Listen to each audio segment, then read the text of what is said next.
मैं हकीकत बताता हूँ, कभी होना चाहिए तो ऐसे ही होना चाहिए। समाज की विसंगतियों पर बात की है। एक बार दिनेश बावरा के लिए यहाँ आगे से पीछे तक दोनों हाथ खड़े करके शुभकामनाओं की तालियां दीजिए। बहुत मेहनत की है। वो जिस विषय को छू करके निकले, जिस विषय पे बात की, मैं उसका एक अलग पक्ष रखता हूँ और प्रयागराज में नहीं रखूंगा तो कहीं नहीं रखूंगा। यहाँ दो प्रकार के कुंभ चल रहे थे साहब। एक हमारी आस्था का कुंभ चल रहा था और एक ये रील बनाने वालों का कुंभ चल रहा है। इतनी कम तालियों में कविता नहीं सुनाऊंगा मैं। ये देश वीरांगनाओं का देश रहा है, लेकिन जब से ये मोबाइल हाथ में आ गया ऐसा लग रहा है वीरांगनाओं का कम है, रीलांगनाओं का ज्यादा। जिसे देखो हेलो गाइस कोई खड़ी हुई थी, हेलो गाइस, मैंने कहा मोबाइल रख ले गाइस, सांड घूम रहे हैं। कविता सुनाता हूँ, जरूरी कविता सुनाता हूँ, सुन लीजिएगा।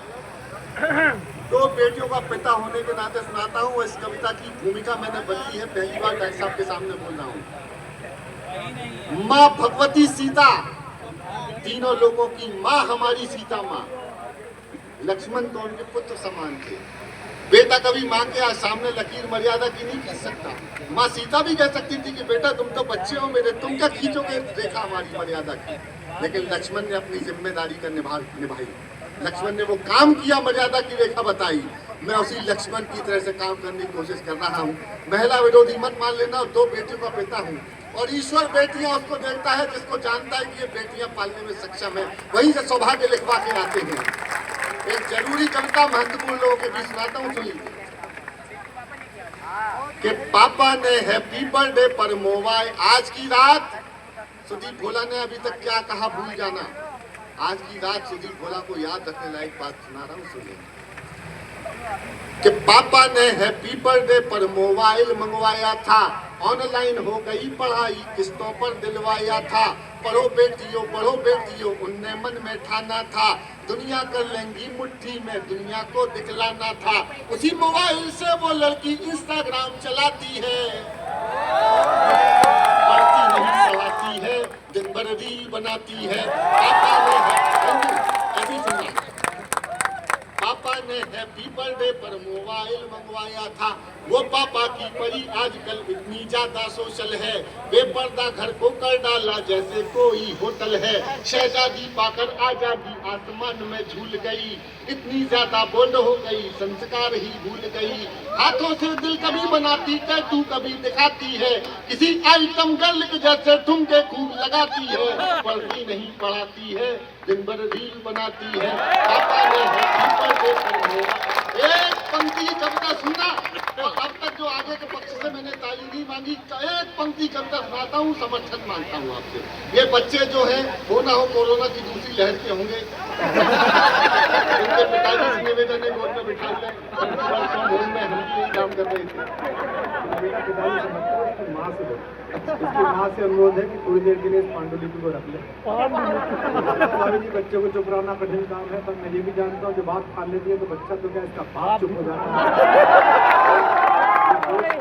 वर्तमान मेरे कवि का भविष्य चौपट कर रहा है। कविता बहुत लंबी नहीं है लेकिन फास्ट है, इसलिए आखिरी की पंक्ति दिन भर रील बना दी तो आप बोल देंगे तो मैं सांस ले लूंगा। जैसे हमारे दिनेश कह रहे थे अध्याय समाप्त हुआ तो आप ताली बजा देते थे। नहीं, एक बार इनकी कविता को सामने एक उपाध्याय जी को सुन रहे थे। कविता लंबी तो अध्याय तो समाप्त नहीं हुआ, उपाध्याय समाप्त हो गया। और फिर उसका मुकदमा जज साहब के यहाँ गया। जज साहब ने कहा, नीच कवि, तेरे काव्य पाठ के कारण उपाध्याय जी नहीं रहे, तुझे मृत्युदंड दिया रहता है, कोई अंतिम इच्छा हो तो बता। तो दिनेश बावरा ने जज साहब से कहा, वही वाली कविता जज साहब मैं आपको सुनाना चाहता हूँ। एक बार जोरदार तालियां। तो मैं निवेदन करता हूँ जो कविता दिनेश की अधूरी रह गई थी जज साहब को मैं अब आपको सुना रहा हूँ। एक पंक्ति कविता वातावरण बदल देना। पापा ने हैप्पी बर्थडे पर मोबाइल मंगवाया था, बाकी सब खुल्लम खुल्ला पर मोबाइल में लॉक लगे। बाकी सब खुल्लम खुल्ला पर मोबाइल में लॉक लगे। कोई मोबाइल छू ले तो उस लड़की को शौक लगे। मम्मी पापा जिससे हफ्तों बातें ना कर पाते हैं, मम्मी पापा जिससे हफ्तों बातें ना कर पाते हैं, रोज हजारों मैसेज उसको गुड मॉर्निंग के आते हैं।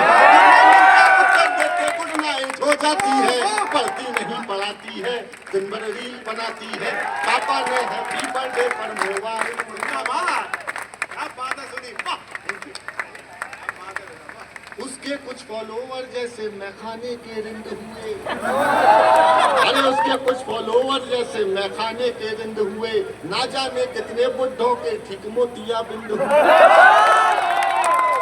एक छोटी टिप्पणी और कर देता हूँ, फिर कविता फ्लो में सुनाऊंगा। 40-45 साल की कुछ महिलाएं हैं, कुछ सब पे नहीं बोल रहा, कुछ ऐसी रीलें बना रही जो नहीं आनी चाहिए। देख कौन रहा है? 18-20 साल के बच्चे, वो उनके माँ जैसी है, बड़ी बहन जैसी है, लेकिन उनका दृष्टिकोण नहीं है उसको देखने का। और बड़े दुख के साथ कहता हूँ 18-20 साल की कुछ बच्चियां हैं, सब नहीं, कुछ बच्चियां ऐसी रीलें बना रही हैं। देख कौन रहा है? 40-45-50-60, वो उनके पिता दादा जैसे हैं, लेकिन उनका दृष्टिकोण उसे देखने का बेटी वाला नहीं है। इस मोबाइल की गंदी संस्कृति ने, रील की संस्कृति ने हमें बेशर्म बना दिया है दोस्तों। तब ये कविता का विषय मैंने आपके समक्ष रखा है। एक बार मुझे वो आशीर्वाद दो, वो समर्थन दो कि मैं कविता पूरी हिम्मत के साथ प्रयागराज में पढ़ सकूं।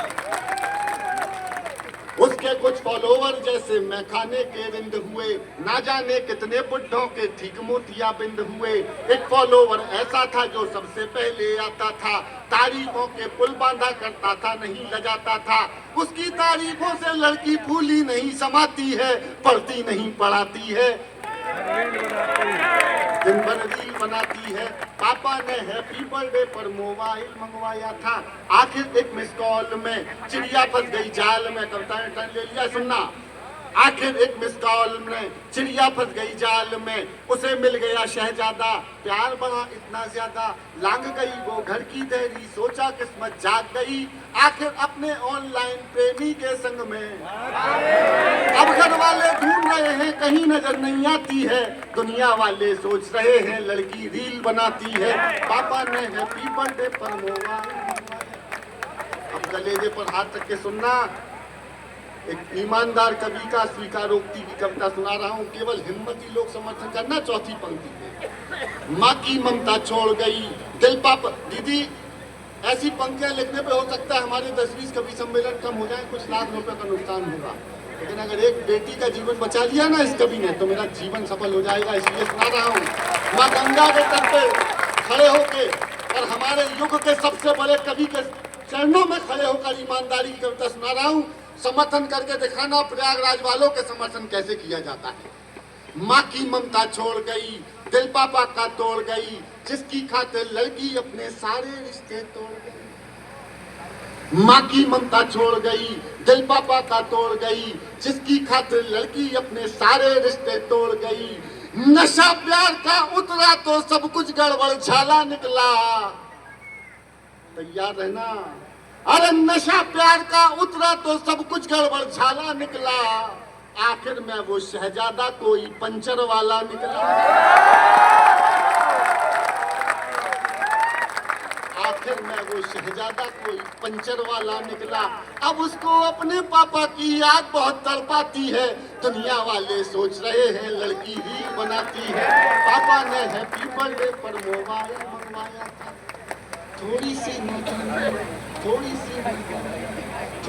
नादानी में आ गया ट्विस्ट कहानी में, जो पापा का सपना थी पहले जैसी अब ना थी।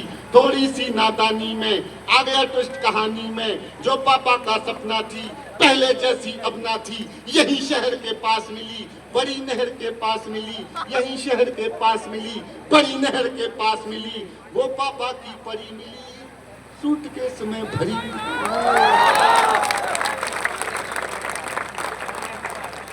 वो पापा की परी, और एक पंक्ति मैंने शुरू में कही थी, कनेक्ट करिएगा। वो पापा की परी मिली सूटकेस में भरी मिली, फिर वो लड़की अपने टैटू से पहचानी जाती है, दुनिया वाले सोच रहे हैं लड़की रील बनाती है। पापा ने और साहब रूही की गुड़िया की तरह से बच्चियां पालते हैं, अपने जीवन की आखिरी पूंजी उनकी पढ़ाई में लगा देते हैं, इसलिए नहीं लगा देते कि ये पंचर वाले ले जाएं और वो सूटकेसों में मिले।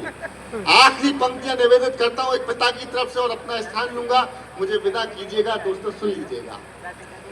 पापा ने हैप्पी बर्थडे पर मोबाइल मंगवाया, अरे क्या सोचा था क्या पाया, क्या सोचा था क्या पाया, क्या सोचा था क्या पाया, क्यों मोबाइल दिलवाया। अब पापा पछताते हैं, रोते हैं, चिल्लाते हैं, क्या सोचा था क्या पाया, क्यों मोबाइल दिलवाया। अब पापा पछताते हैं, रोते हैं, चिल्लाते हैं, लेकिन उस मोबाइल की अब भी किस्त चुकाते हैं। कितनी कीमत और चुकानी बात समझ नहीं आती है। दुनिया वाले सोच रहे हैं लड़की रील बनाती है। पापा ने हैप्पी, एक बार दोनों हाथ उठा लीजिएगा। पापा ने हैप्पी बर्थडे पर मोबाइल मंगवाया था, ऑनलाइन हो गई पढ़ाई, किस्तों पर दिलवाया था। पढ़ो बेटियों उनने मन में ठाना था, दुनिया कर लेंगी मुट्ठी में, दुनिया को दिखलाना था। उसी मोबाइल से वो लड़की इंस्टाग्राम चलाती थी, पढ़ती नहीं पढ़ाती थी। बहुत बहुत धन्यवाद।